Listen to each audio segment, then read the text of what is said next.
ખરેખર સર વાત શું છે તમને કહું એબીવીપી ના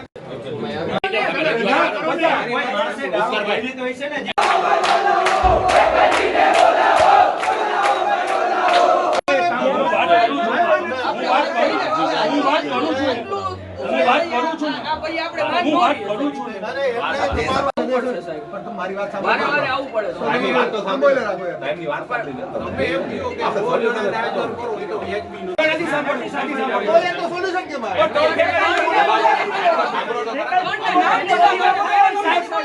છેલ્લી પહેલી વાર પૂછો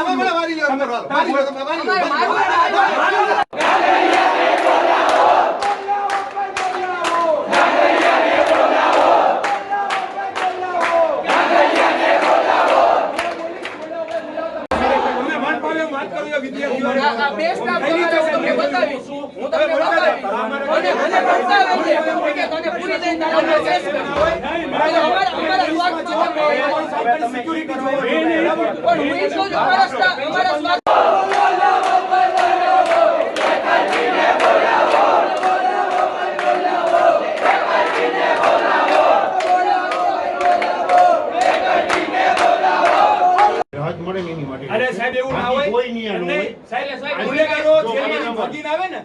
તો ગેટ બંધ કરજો ને સાહેબ તો બરાબર છે બરાબર તમે એમને મે આવો છો તો ગેટ બંધ થઈ જાય ગેટ અત્યારે ગેટ બંધ કર્યો ને અત્યારે મારા આજુદી સાહેબ તમે મને ફોન કર્યો ત્યારે શું કીધું મેં કયા ફાયર એક્સટિંગ્યુશર તમે રિપેર કરાવ્યા અમે બતાવું બધા હું બતાવીશ તને આ બતાવો બરાબર હું તને આરએનબી ઝેરોક્સ અટેચ છે આરએનબી સહી આપશું તમે સાંભળી લ્યો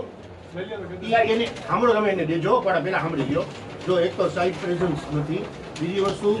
આપણા સિક્યુરિટી અને છોકરાઓની જે કાંઈ સગવડતા હોય ને એ આમના કહેવાથી સિક્યુરિટી પોઈન્ટ ઓફ વ્યૂ આપણે કરી દઈશું બરાબર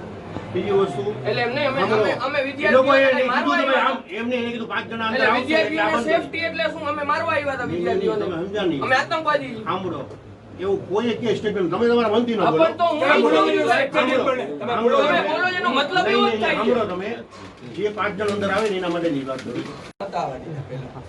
કોગેનામાં ઓલા આપણે શું કે સુપરવાઇઝર બીજા હતા તો તમે ઈ 2 મિનિટ મોડો આવ્યો તમે જઈને એને એમ કીધું ન્યાના સુપરવાઇઝરને કે મોડો આવ્યો અને આવા જ ના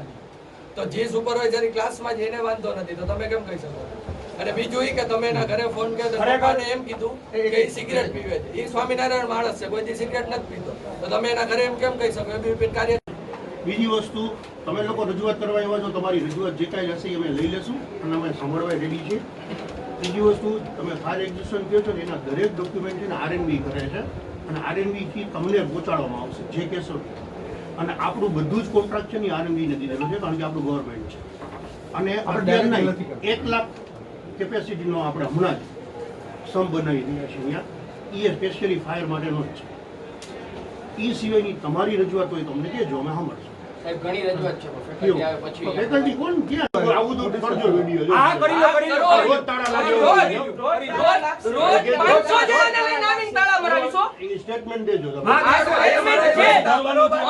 અમે તમારા ફેકલ્ટીની જેમ નથી કે સ્ટેટમેન્ટ બદલી નાખો એક મિનિટ વિદ્યાર્થીઓ માટે આવ્યા છે પૂરું કરવાનું અમે વિદ્યાર્થીઓ માટે આવ્યા છીએ વિદ્યાર્થીઓનો પ્રશ્ન જ્યાં સુધી વિદ્યાર્થીઓનો પ્રશ્ન સોલ્વ નહીં થાય ત્યાં સુધી રોજ 500 જણા લઈને આવીશ રોજ તાળા મારીશો સાહેબ પ્રશ્ન સોલ્વ થઈ જ ગયો છે નથી થયો અમારી દ્રષ્ટિએ નથી થયો તમારા ડીજે દરેક વખતે કહ્યું 5 મિનિટનો ટાઈમ દે આ વખતે કરો સાહેબ યુઈ મૂકો ને આ વખતે કરો ને 5 મિનિટનો ટાઈમ છે સાહેબ 2 મિનિટ થઈ છે વાંધો નહીં સાહેબ ડીજે લેટ આવવાની કે જે હોય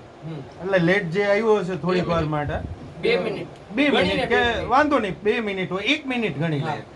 તો એ વિદ્યાર્થીને એક્ઝામ દીધી છે કે નહીં હા દીધી છે એક્ઝામ દેવા આપણે આપેલી છે બરોબર એવી રીતના યુનિવર્સિટીના નિયમો મુજબ તો એને દેવાની નથી હોતી પણ અમે કોલેજમાં ઇન્સ્ટિટ્યૂટના નિયમો મુજબ કોઈ પણ વિદ્યાર્થી અમે ટાઈમિંગ જ એવી રીતના રાખેલો છે કે વિદ્યાર્થી ઇઝીલી પહોંચી શકે ને જો ના પહોંચ્યું હોય તો એને પનિશમેન્ટ તો ના કહી શકાય પણ થોડીક વાર પછી એને અંદર એન્ટ્રી કરવા દઈએ છીએ હું ડોક્ટર વીએસ તેજવાણી આજનો ઇન્ચાર્જ આચાર્ય સરકારી પોલિટેકનિક જામનગર આજરોજ એબીવીપીના છાત્ર સંગઠન દ્વારા અમને વિદ્યાર્થીઓ બાબતે રજૂઆતો મળેલી છે આજે સંસ્થાના આચાર્ય શ્રી એમ પટેલ સાહેબ રજા પર હોવાથી કાલે એમની સમક્ષ એ રજૂઆત મૂકવામાં આવશે અને એનું યોગ્ય નિરાકરણ લાવવામાં આવશે. એમના પ્રશ્નો હોસ્ટેલને લગતા છે, થોડીક ફેકલ્ટી માટેની એ વાતો છે અને થોડુંક ફાયર સેફટી માટે છે. આ ત્રણે બાબતો છે એ માટેની યોગ્ય કાર્યવાહી કરવામાં આવશે. એવું અમારા ધ્યાનમાં આવ્યું નથી કે કોઈએ કોઈને સ્ટુડન્ટને ગાળો આપી હોય, એવું ધ્યાનમાં આવેલું નથી. છતાં પણ રજૂઆત અનુસંધાને અમે યોગ્ય કાર્યવાહી કરશું. નમસ્તે, ઉત્સવ પંડ્યા, નગર મંત્રી, અખિલ ભારતીય વિદ્યાર્થી પરિષદ જામનગર. આજરોજ જામનગરની ગવર્મેન્ટ પોલિટેકનિક કોલેજ ખાતે અખિલ ભારતીય વિદ્યાર્થી પરિષદ દ્વારા વિરોધ પ્રદર્શન કરી આવેદનપત્ર આપવામાં આવ્યું, જેમાં વિષયમાં જે હોસ્ટેલ છે એ હોસ્ટેલમાં સફાઈ નથી, સાથે સાથે ત્યાં વોર્ડન નથી અને સિક્યોરિટી પણ હોસ્ટેલમાં ક્યાંય ને ક્યાંય જળવાતી ના હોય એવા પ્રશ્ન વિદ્યાર્થીઓ દ્વારા મળ્યા હતા. ત્યારબાદ હોસ્ટેલ જે કોલેજ છે તેની ફાયર સેફટી પણ એક્સપાયર થઈ ગઈ છે, જે રિકવર કરવામાં આવી નથી, તેના 3 મહિના જેવું થઈ ગયું. સાથે સાથે કોલેજની જે ફેકલ્ટી છે એ ક્યાંય ને ક્યાંય વિદ્યાર્થીઓને ગાળો કાઢતી હોય અને વિદ્યાર્થીઓને કોલેજમાંથી કાઢી મૂકવા સુધીની ધમકી આપી હોય, તે માટે અખિલ ભારતીય વિદ્યાર્થી પરિષદે આવેદનપત્ર આપી વિરોધ પ્રદર્શન કર્યો છે. સાથે સાથે જો 10 દિવસની અંદર જો આ પ્રશ્નનું નિરાકરણ કરવામાં નહીં આવે તો એબીવીપી દ્વારા ઉગ્રથી ઉગ્ર આંદોલન કરવામાં આવશે. એની સંપૂર્ણ જવાબદારી કોલેજ પ્રશાસનની રહેશે.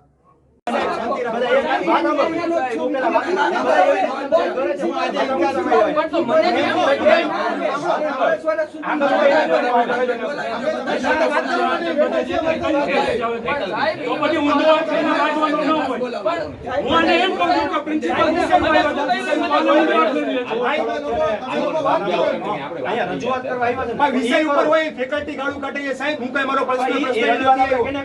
પ્રિન્સિપલ જે ગાળો દીધી છે વિદ્યાર્થીઓ